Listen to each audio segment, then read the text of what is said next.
real quick question, just raise your hand. If you've ever been in trouble and you got caught doing something, just shoot your hand up real quick. Yeah, okay. Absolutely. All right, that covers the room. All right, here's my follow-up question. Don't raise your hand for this one.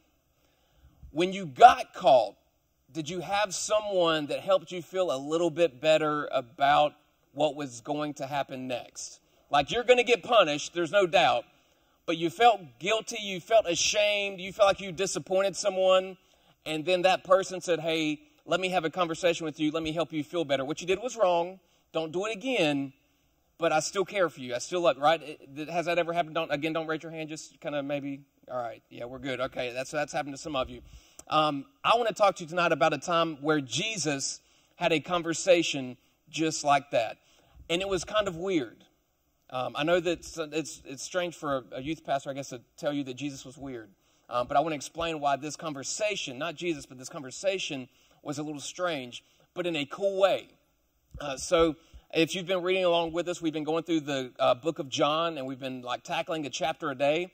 And now we're in the last chapter, chapter 21. So if you brought a Bible, chapter 21. If you didn't bring a Bible, it's going to be on the screen for you here in a second.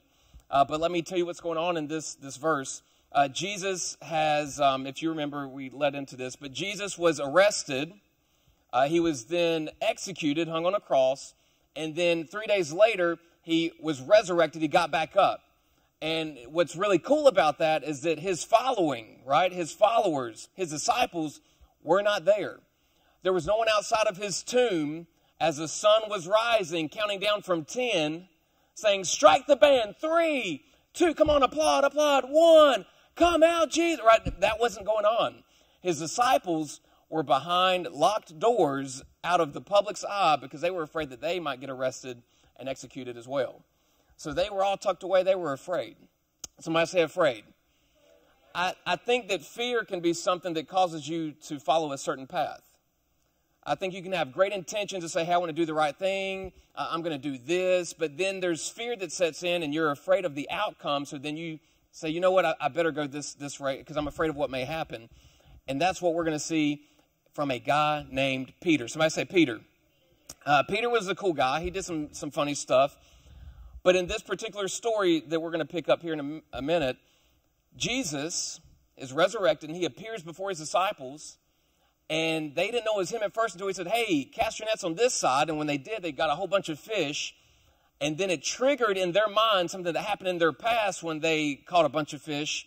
And then they realized that they were talking to Jesus, that he was no longer dead. He had been resurrected. And they rushed to the shore and they get to have breakfast on the beach with Jesus. That would be a pretty cool thing to talk about, right?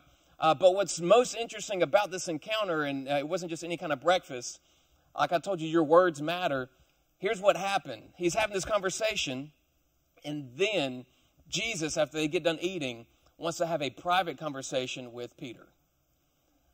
And in that conversation, Jesus asked him the same question 3 times. So don't raise your hand for this because I don't want your parents to see your hand on the screen or anything. But just real quick, have your parents in the middle of a lecture ever asked you the same thing over and over? Yeah, don't raise your, look away, parents, look away, right? So it's probably happened. So you can imagine that Peter in this moment is getting a little frustrated that Jesus would ask him the same question 3 times. So I want to jump into that conversation, but I'm just going to skip to the last time he asked him to save on some time, okay? So verse 17 of chapter 21, here's what is going on. Verse 17 says this, the 3rd time he said to him, so this is the 3rd time Jesus is asking this question. He said, Simon, son of John, called him by his full name, right? Simon. And that goes back to before he changed his name because Jesus changed Simon's name to Peter because Peter was going to be the rock. That's what that word means, Petros, rock that he would build the church on. So Jesus way back when said, hey, I'm going to build the church on you. And now he's calling him by his government name, his old name, right? He says, Simon, son of John. And here's his question. Do you love me? Simple question, right? Do you love me? And he had asked this question 3 times. And Peter's response says a lot. Peter's response helps you feel some of that frustration that you felt when your parents hit the same point in that lecture that they're trying to get across to you. And here's what Peter responded with. He said Peter was hurt by him asking him the question a third time, do you love me? And here's what Peter said. Lord, you know all things. Jesus, you know everything. I don't even know why you're asking a question. You know all things. And you know that I love you. And it's really cool because I think there might have been some emphasis there that Peter was saying, you know I love you. And I think Jesus, his whole point of having this conversation was to remind Peter that I just want to make sure you remember that you love me too. You're right, Peter. I know that you love me. I know that you care for me. I'm here to have this conversation with you so that you can remember how much you love me. And the reason this conversation is so cool is it piggybacks off of a conversation that happened like 3 years earlier. It almost mirrors, I shouldn't say 3 years earlier, actually that was the beginning. But there's a time when Jesus called Peter to follow him. And then a couple years later, and just a few nights before this conversation they're having, it mirrors exactly what happened during that conversation. So it's almost like it was repeating himself. And here's what I mean. So let's jump down to verse 19. So Jesus kind of tells Peter how he's going to die in a metaphorical kind of way. So check this out. Verse 19 says, Jesus said this to indicate the kind of death by which Peter would glorify God. If you don't know, here's some Bible trivia for you. Peter would go on to help start the church, like Jesus said he would. But here's the thing. When he got into some trouble, people didn't like him starting the church, so they were going to crucify Peter. He got arrested just like Jesus did. He was going to get crucified just like Jesus was. And Peter said, I'm not worthy to be executed like my Savior Jesus. So he was crucified upside down. If you can imagine how painful it was to be crucified the upright way, imagine what Peter went through that day. I'm going to let you marinate with that, okay? Just hang on to that. But here's the part I want to get to. So check this out. The end of verse 19. Jesus then said to him, follow me. And if you're like me, I have a lot of questions. When I'm reading the Bible, I'm like, hang on, does that make sense? What? That seems strange. So if I could pop into time and like go back to this conversation, I would have raised my hand and said, wait, Jesus, you already invited him to follow you. In fact, he's been following you for like 3 years now. What do you mean follow me? Why are you asking him to follow you again? And Jesus, why did you ask him 3 times the same question, does he love you? Why did you do all that? Jesus, why are you even having this conversation? And when I was searching for some information on this, it took me back to John chapter 13. So if you brought your Bible, just slide a few pages over. But in John chapter 13, Jesus knows he's about to be arrested. This was just a few days earlier. He knows he's about to be arrested. He even calls Judas out. He says, you're going to betray me. So go ahead, go do it quickly. And everyone's looking around like, what's he talking about? Because only Judas knew and only Jesus knew. But then right after Judas leaves the room, Jesus begins this conversation. He knows he's about to be killed and all that. And he says, I have a new command. And if they were in the room, they're like, Jesus, we already have like 600 commands that we have to follow. Why are you adding something new? But he says, I have a new command to give you. And here's what he said in that moment, verse 34. He said, a new command I give you, love one another as I have loved you. So you must love one another. And get this, he doubles down and says, by how you love one another, everyone will know that you are my disciples if you love one another. Not how you dress, not how you wear your hair, not what makeup tutorials you watch, not what shoes you're wearing, not how you carry yourself to yourself and like trying to get all the followers for you that you can, but how you care about other people. That's how they're going to know that you represent me. Because when you follow Jesus, you represent Jesus. And with that in mind, Peter raises his hand. Think about that, Jesus is talking, right? You don't interrupt Jesus. Jesus is giving this new command. And Peter jumps in and asks a strange question again. And it was weird. Let's see if you think it's weird. So Jesus says, here's my new command, love each other. And Peter says in verse 36, Lord, where are you going? Peter, he's talking about love. This isn't GPS time. This isn't direction time. just be quiet, Peter. Just sit there, right? He said, no. Where are you going? Because before all this, before he gave the command, before he told Judas, go ahead and do what you have to do and betray me, Jesus was talking about what was happening next for him. And it's like Peter missed everything since then. He's just like, I'm trying to find out where he's going because I need to be there. So look at this. He says, where are you going? And then Jesus replied, where I am going, you cannot follow now. Somebody say now. You can't follow me now. But here's what's going to happen. You will follow later. Well, that's our word, right? And if you're taking notes, the night's message is follow Jesus, right? So that's the title if you need a title. But I can't follow you now, and I'm supposed to come later. So, well, Jesus, that just means I need to ask this question again. Where are you going so I know where I'm going to be going later? And Peter gets a little frustrated because he's kind of like a quick-tempered guy. But look at this in verse 37, and then we'll move on. Verse 37, Peter asked, Lord, why can't I follow you now? I'm ready to go. I'm packed up. I got everything I need. Room, the car's running. Let's go. I'm your ride or die. Literally, he says this. He says, I will lay down my life for you. I'm your ride or die. I'm ready to go right now. If something's going to happen to you, they got to come through me. How many people want a friend like that? Absolutely. I love friends like that. There's loyalty there. There's trust there. I need that, right? But then Jesus looks at Peter because he knows what's going to happen next. And he says this to Peter in verse 38.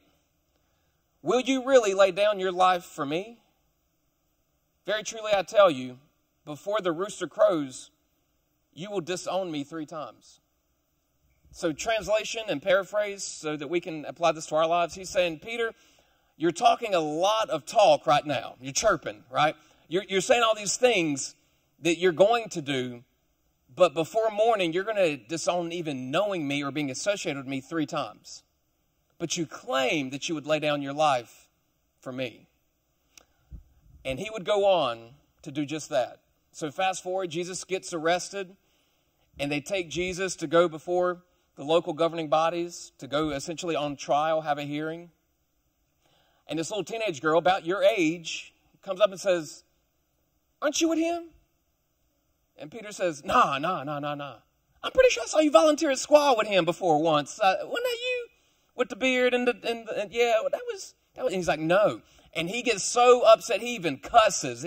Peter could not volunteer on our squad team for this right here. But he gets so frustrated and so scared. He was so afraid.